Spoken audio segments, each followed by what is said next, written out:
Captain Jake Morrison stood at the edge of the Philippine jungle, wiping sweat from his forehead. He was a decorated American Green Beret with 15 years of experience. He had trained in forests across the world, Afghanistan, Colombia, Africa. He thought he had seen it all. "Sir, this is Sergeant Miguel Santos," said the Filipino liaison officer. "He will be your guide for the joint training exercise." Jake looked at Miguel. The Filipino soldier was shorter than him, maybe 5'6". He wore a simple uniform and carried an old machete on his belt. Miguel smiled and extended his hand. "Welcome to our jungle, Captain," Miguel said in clear English. Jake shook his hand but felt doubtful. This small man would teach him about jungle warfare? Jake had written manuals on survival tactics. He had led special operations in the densest forests on Earth. "With respect, Sergeant, I think we can handle this," Jake said. "My team has trained in jungles before. We just need the location coordinates for the exercise." Miguel's smile did not fade. "Of course, Captain, but this jungle is different, very different." Jake nodded, but did not really listen. His team of 12 elite Green Berets stood behind him. They were the best soldiers America had. They carried the latest equipment, night vision goggles, GPS devices, satellite phones, high-tech weapons. The mission was simple. Move through 30 kilometers of jungle in 3 days, reach the extraction point, complete the joint exercise with the Filipino military. Easy. "We start at dawn," Jake announced to his team. "Get some rest." That night, Miguel approached Jake at the camp. "Captain, may I suggest something?" "Go ahead," Jake said, checking his GPS device. "Leave the heavy equipment. Take only what you need. The jungle will teach you what is important." Jake laughed. "Sergeant, no offense, but we are Green Berets. We know what we need." Miguel nodded slowly. "I understand, sir. I will walk with you tomorrow. Just watch and learn." Jake thought this was amusing. Watch and learn from this small Filipino soldier? Dawn broke over the jungle. Jake's team moved out with full gear. Each man carried 40 pounds of equipment. They had everything: water purification tablets, emergency rations, medical kits, communication devices. Miguel walked at the front with only his machete, a small bag, and a bamboo canteen. "How far can we get today?" Jake asked. "Depends," Miguel said. "Not on speed, on understanding." Jake frowned. What did that mean? They pushed through thick vegetation. The jungle was hot and humid. Within 2 hours, Jake's men were soaking wet with sweat. Their heavy boots sank into the muddy ground. Insects swarmed everywhere. Miguel moved like a shadow. He barely made a sound. He would stop, listen, then change direction slightly. Jake noticed this, but said nothing.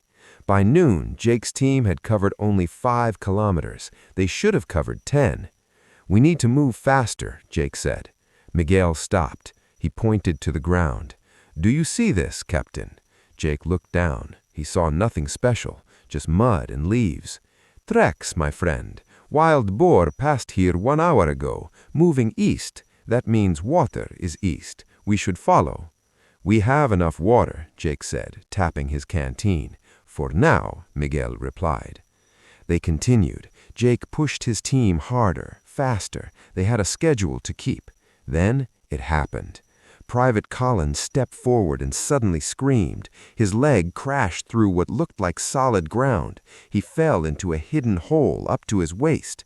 "Stop! Everyone stop!" Jake shouted. Miguel was already there. He calmly helped Collins out. The private's leg was scratched, but not seriously hurt. "Trap?" Jake asked. "No. Termite mound, hollow inside. The jungle has many like this. You must watch where the ants go. They show you where the ground is weak." Jake felt embarrassed. He had not seen any signs. Miguel knelt down and pointed to tiny trails of ants. "See? They avoid this area. The ground cannot support their colonies, so they build elsewhere. The jungle speaks, Captain. You just need to listen." That night, Jake made camp. Jake's team was exhausted. They had covered only 8 kilometers in one day. Miguel built a small fire using damp wood that created almost no smoke. He collected rainwater from large leaves. He made a shelter from bamboo in 15 minutes. Jake watched carefully now. The second day started with dark clouds. "Storm coming," Miguel said, sniffing the air. Jake checked his weather device. "The forecast says clear skies." Miguel smiled. The device does not smell the rain, does not feel the wind change, does not hear the birds going quiet. Within an hour, the sky opened. Rain fell like a wall of water. Visibility dropped to almost zero. Jake's team struggled. Their GPS devices were waterproof, but the thick canopy blocked signals. The maps became useless in the downpour.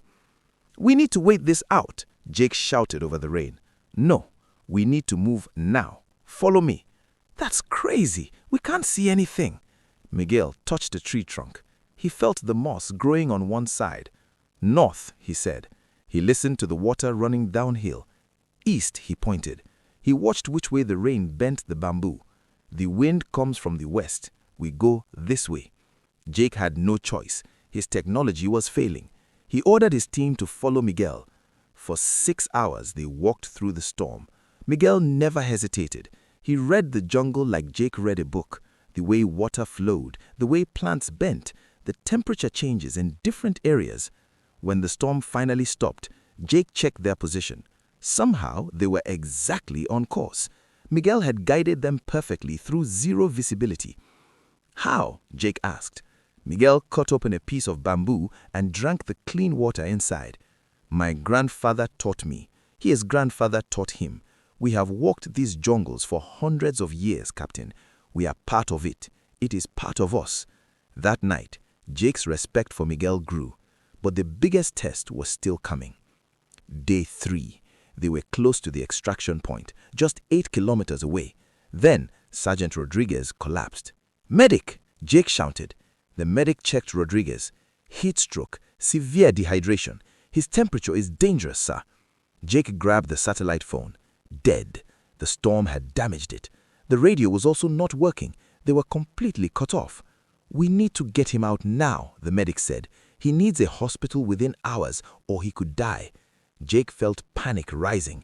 They were in the middle of nowhere, no communication, no way to call for help. The extraction point was still hours away and Rodriguez could not walk. Miguel knelt beside Rodriguez. He opened his small bag. "What are you doing?" Jake demanded. Miguel pulled out leaves and roots. "Trust me, Captain." He crushed the leaves between his hands. He mixed them with water from a vine. He made Rodriguez drink it. Then he placed cool mud mixed with special herbs on Rodriguez's forehead and chest. "This is crazy," Jake said. "He needs real medicine." "This is real medicine," Miguel said calmly. "My people have used this for hundreds of years." Miguel then did something that shocked everyone. He made a stretcher from bamboo and vines in 10 minutes. Strong, light, perfect. "We carry him, but not to the extraction point. Too far. I know a village, 1 hour from here. They have a radio. They can call for helicopter." "There's no village on the map," Jake said. "It is not on your map," Miguel replied, "but it is there." Jake had no choice. His technology was failing. He ordered his team to follow Miguel. Miguel moved fast now. He cut a path through the jungle with his machete. He knew exactly where to step, where to turn. The team followed, carrying Rodriguez. 45 minutes later, they emerged into a small clearing, a village, just as Miguel had said. The village elder greeted Miguel like family. Within minutes, they had Rodriguez inside a hut. The elder's wife gave him more herbal medicine. Someone ran to use the radio. 30 minutes later, a Filipino military helicopter arrived. Rodriguez was loaded aboard. The medic checked him again. "Sir," the medic said to Jake, his voice full of surprise, "his temperature is dropping. His vital signs are stabilizing. Whatever they gave him, it is working." Jake stared at Miguel in amazement. The helicopter took Rodriguez to a hospital in Manila. The doctors later reported he made a full recovery. They were shocked at how the traditional medicine had stabilized him so quickly. Jake and his team completed the exercise. When they returned to base, Jake wrote his mission report. But he could not stop thinking about what happened. 1 week later, Jake requested a meeting with Miguel. "I need to apologize," Jake said. I dismissed you. I thought my training and my technology made me superior. I was wrong." Miguel shook his head. "You are not wrong to trust your training, Captain. It is good training, but you forgot something important." "What?" "The jungle is alive. It is not your enemy. It is not just terrain to cross. It is a living thing. When you fight against it, you lose. When you learn from it, it helps you." Jake nodded. "Your grandfather taught you this?" "My grandfather taught me to listen, to watch, to respect. These jungles have protected my people for thousands of years. During World War II, Filipino guerrillas used these same methods to fight the Japanese. The enemy had better weapons, more soldiers, more supplies, but they did not understand the jungle. We did. And that made the difference," Jake said. "Yes, technology is powerful, Captain, but knowledge passed down through generations, learned from the land itself, that is powerful too, maybe more powerful." Jake felt humbled. He thought of his expensive equipment, his GPS that failed, his weather device that was wrong, his maps that did not show the village. Miguel had carried only a machete and the wisdom of his ancestors, and he had saved Rodriguez's life. Jake's report reached the Pentagon. At first, the generals were skeptical. Leaves and mud curing heat stroke? Navigation without GPS? It sounded impossible. But the results were undeniable. Rodriguez had survived. The mission had succeeded, all because of traditional Filipino jungle warfare knowledge. The Pentagon sent a team of experts to the Philippines. They wanted to learn from Miguel and soldiers like him. What they discovered shocked them. Filipino soldiers could identify over 300 jungle plants. Some healed wounds, some purified water, some prevented infection, some provided nutrition. They could navigate using stars, moss, wind patterns, animal behavior, and water flow. They could move silently through terrain that American soldiers found impossible. They could build shelters, weapons, and tools from materials around them. This was not primitive knowledge. This was sophisticated survival science developed over thousands of years. The Pentagon created a new training program. American Special Forces would now train with Filipino soldiers, not to teach them, to learn from them. Jake was chosen to lead the first group. 6 months later, Jake returned to the Philippine jungle. This time, he came to learn. Miguel greeted him with a smile. "Welcome back, Captain. Ready to be a student?" Jake laughed. "Yes, Sergeant, I am ready." This time, Jake left his heavy equipment behind. He carried only what he needed. He opened his mind. He listened to the jungle. He watched Miguel carefully. He learned which plants were safe to eat, how to find water anywhere, how to read weather signs that technology missed, how to move without leaving tracks, how to use bamboo for 100 different purposes. Most importantly, he learned respect.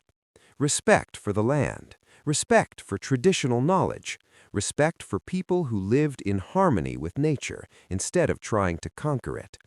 One evening, sitting by a fire, Miguel spoke. "Captain, can I tell you something my grandfather told me?" "Please," Jake said. "He said that the strongest warrior is not the one with the biggest weapon. It is the one who understands that everything around him is either a tool or a teacher. The jungle taught me to be a soldier, not the other way around." Jake understood now. True strength came from humility, from learning, from respecting knowledge in all its forms. When Jake returned to America, he was a different soldier, better, wiser. He never forgot what Miguel taught him in that Philippine jungle, and he never again dismissed what he did not understand.